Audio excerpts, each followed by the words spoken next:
तो hey guys, welcome back एक नए एपिसोड के साथ the extra academy survival guide के।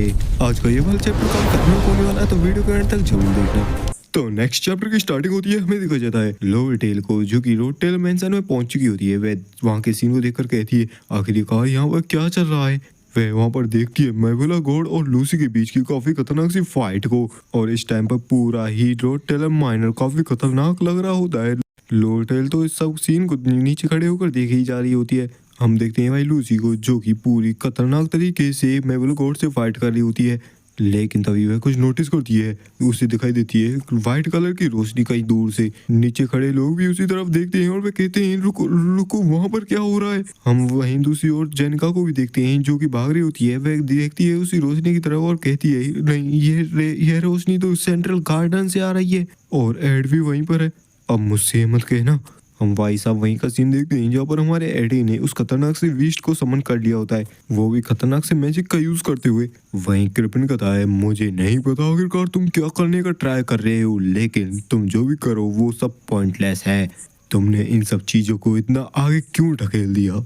और वह फिर से अपने इविल आई मैजिक का यूज करता है, लेकिन तभी वह अपने पीछे कुछ नोटिस करता है। ये होती है हमारे एडी द्वारा समन किए गए बीस्ट की एक आंख, जिसे देखने के बाद तो हमारे कृपिन के शरीर में भी सेरन सी दौड़ जाती है। एडी कहता है, चाहे एक पल के लिए क्यों ना हो, लेकिन इस सब को करने में मैंने अपने मैजिक स्टाफ का काफी ज्यादा ही यूज किया है। चाहे ये मॉन्स्टर इनकम्प्लीट ही क्यों ना हो, चाहे मैंने इसका सिर्फ चेहरा ही समन क्यों ना किया हो, चलो फिर भी मैं इस मॉन्स्टर को इस वर्ल्ड में कुछ पल के लिए तो समन कर पाया। कहानियों में तो ऐसा कहा जाता है कि इस मॉन्स्टर ने पूरी माउंटेन रेंज को राख में बदल दिया था सिर्फ अपने एक ही अटैक में, क्योंकि ये है सुप्रीम फायर स्पिरिट थियोरफिस। और फाइनली मैं इस लेजेंड को इस रियलिटी में ले आया, और हमारा एडी उस बीस्ट को कमांड दे देता है अटैक करने के लिए। और भाई वह बीस्ट भी काफी खतरनाक तरीके से अटैक करता है कृपिन के ऊपर से ही। कृपिन भी उस अटैक को अपनी तरफ बढ़ता हुआ देख ही पा रहा होता है, और उस अटैक से अपने आप को डिफेंड करने की भी ट्राई करता है। यहाँ तक कि एडी भी उस अटैक को करने के बाद अपनी आंखों को ढकने से नहीं रोक पाता है, क्योंकि वो अटैक लिटरली पूरी माउंटेन रेंज को राख में बदलने के लिए एकदम काफी था।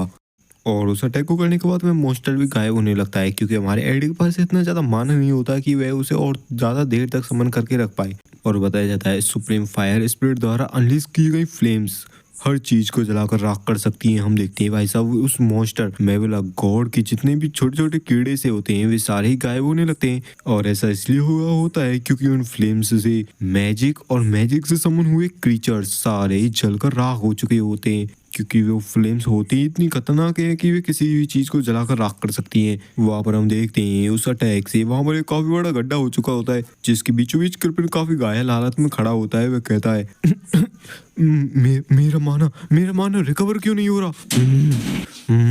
ये अभी खत्म नहीं हुआ है।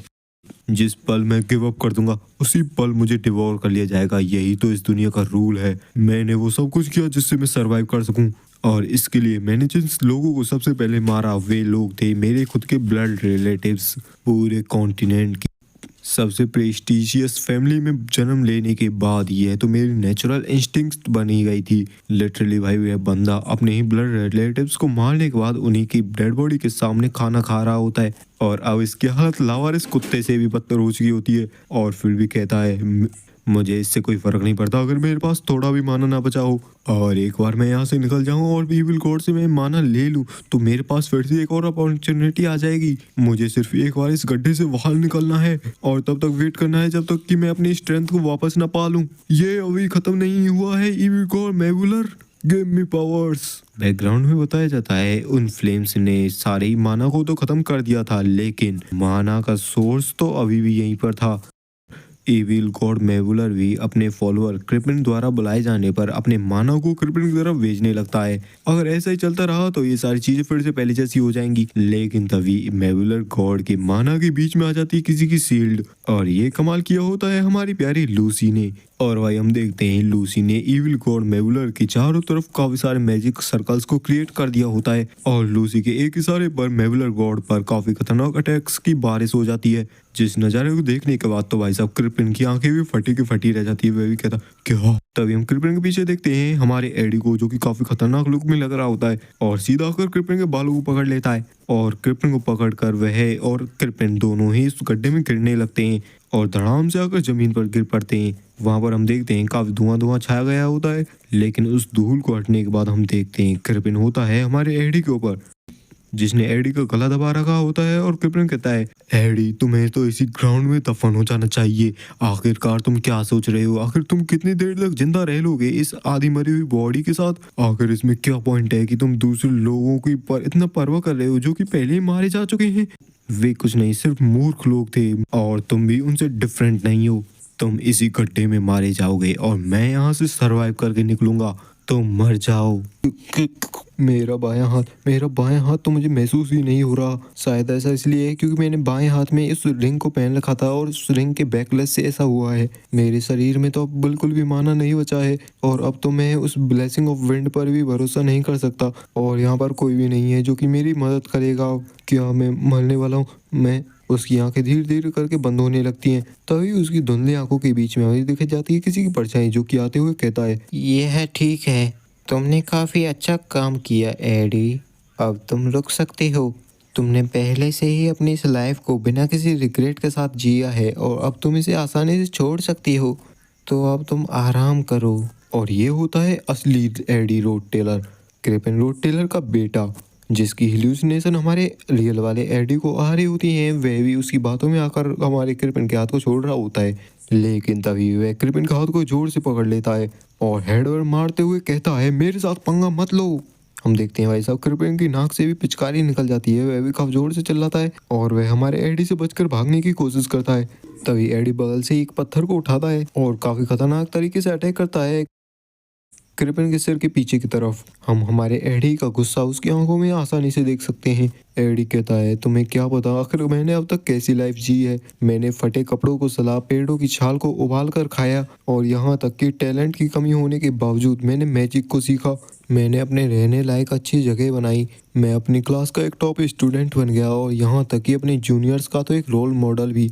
और अब तो मैं अकेडमी में बिना किसी शर्म के साथ चल सकता हूँ। मेरा कैंप ऐसे लोगों से भरा हुआ है जिन पर मैं भरोसा कर सकता हूँ और वह जगह अब मेरे लिए एक ऐसी जगह बन चुकी है जिसे मैं कभी नहीं छोड़ना चाहता। यह क्या है? तुम अभी भी कैसे खड़े हो पा रहे हो? तुम पूछ रहे हो क्यों? यह तुम्हारी बहन की वजह से है, जिसने अपनी मौत से भी बदतर जिंदगी पर कभी भी गिव अप नहीं किया। इतने दर्द को सहा सिर्फ तुम्हें प्रोटेक्ट करने के लिए। और तुम तो अपने गिल्ट की वजह से अपनी बहन को भी नहीं देख पाई और तुम पर तो तुम्हारा गिल्ट इतना हावी हो गया कि तुमने अपने ही आप को मार डाला। अब यह सब मैंने नैरेट कर लिया है। तुमने अच्छा किया और अब से बाकी सारी चीज़ों का मैं ध्यान रखूंगा। क्रिपिन भी उसके ऐसे साहस को देखकर शॉक हो जाता है। वह कहता, इम्पॉसिबल। क्यों? आखिर क्यों? क्रिपिन भाई साहब वहाँ से भागने की कोशिश करता है, लेकिन हमारा एडी उसके हाथ को पकड़ लेता है और काफ़ी खतरनाक किलिंग इंटेंट के साथ तैयार हो जाता है उसका काम तमाम करने के लिए। और एडी भी कहता है, ऐसा इसलिए है क्योंकि तुम्हें अब रेस्ट कर लेनी चाहिए और वह ऐसा कहकर उसे ख़त्म कर देता है। इस टाइम तक तो एडी भी काफ़ी ज़्यादा थक चुका होता है और उसकी हालत भी ज़्यादा ठीक नहीं होती। क्रिपिन मरते मरते भी पूछ रहा होता है, आखिर क्यों? आखिर तुम अब तक खड़े कैसे हो? एडी मन में सोचता है, उस मेरे बाएं हाथ पर लगे बैकलेस के कारण मेरा पूरा शरीर कपकपा रहा है, पूरा शरीर में बुखार आ रहा है और पूरी शरीर की काफ़ी बुरी हालत हो चुकी है।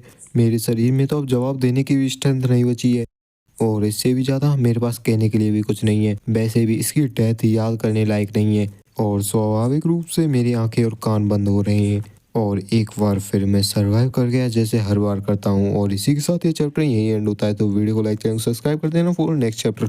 Thanks for watching.